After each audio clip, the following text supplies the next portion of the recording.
What's up, everybody? In this episode, we're going to dive into the basics of playing pinball. So grab your quarters and let's get started.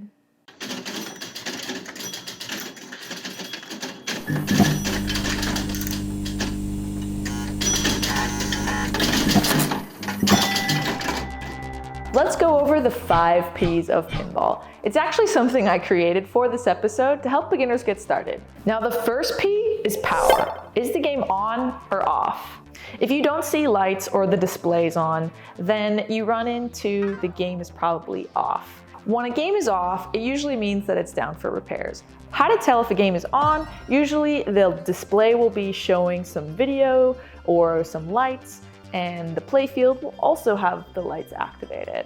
Now the next P is players. How many people do you have playing? Pinball isn't just a solo game. You can actually play with up to 4 players on most games. When I started my pinball journey, I actually thought that you only could play 1 player. And then I was enlightened and told way more people can play on 1. So it was just a really great discovery, and I'm hoping to pass that on to you if you didn't already know that. In order to add players, you're gonna click the start button. Now, most start buttons are clearly labeled on the front of the pinball machine, but be aware that some of the older games, it's not as intuitive as to what the start button is, but usually you'll see one of the games like I have behind me out in the wild. In the wild, I mean not at the person's house, because I have them in my house, because I like them. Anyway, moving on. If you have 4 players, you're gonna hit the start button 4 times. If you have 3 players, 3 times, and so on and so forth. On the bottom of the display for the newer games, you'll usually see player 1, 2, 3, and 4. Once you know how many players you have, the next P is price. How much does it cost to play? Now, when it comes to price, that means one of 2 things. Either the game requires credits or the game is on free play. If it's on free play, you're in luck. The game is free to play. Now, when it's on free play, go ahead and press that start button to as many players as you have.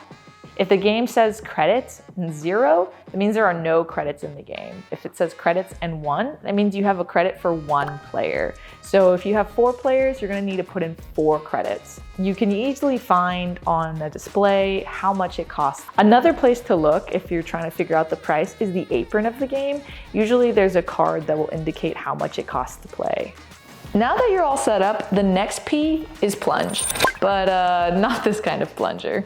When it comes to the plunger, or you can also call it a shooter rod, that will determine the force in which the ball is launched into play. The plunger is usually located on the front right-hand side of the cabinet. Now, not all games will have a shooter rod. Some games will have a launch button. Before you plunge, some games allow you to select a character or a song, so just look out for that. All right, so you've checked the power, you have your players, you've paid the price, you've plunged the ball. Now the last P is to play. You're gonna go ahead and put your hands on either side of the cabinet to press the flipper buttons and play that ball. Now you're gonna use the buttons on the side to move the flippers on the playfield. The right button will control the right flipper and the left button will control the left flipper. The flippers are your primary tool for interacting with the ball. Practice flipping the ball by hitting it with the buttons at the right time to keep the ball in play, and aim for targets and ramps. Each machine has its unique layout and objectives, but the general idea is to score as many points as possible by keeping the ball in play and achieving specific goals. And you'll play in the sequence of player 1 plays their first ball. Once that drains, it becomes player 2's ball, and then player 3, and then player 4. And then it'll cycle back to 1. You get 3 balls, 3 lives on a game. There are some exceptions because there's different modes, but I'll cover that in a separate episode. Thanks so much for watching. I hope you enjoyed this episode. If you have any comments about the 5 P's of pinball, I'd be really happy to hear what you thought about it. Or I'd also be happy to know if you have any questions or suggestions for future episodes, so go ahead and leave them in the comments below. Don't forget to subscribe to learn more about pinball, and I'll catch you on the flip side. I also thought it'd be like a fun thing for pinballers to be like, yo man, do you know the 5 P's of pinball? And I'd be like, yes I do, and you can be like, oh my God. So, yeah, there's that. The next P is price. Much money? They have a heck of fun. Good times. The game requires blah, blah. Now, how far back? What the I can't get it.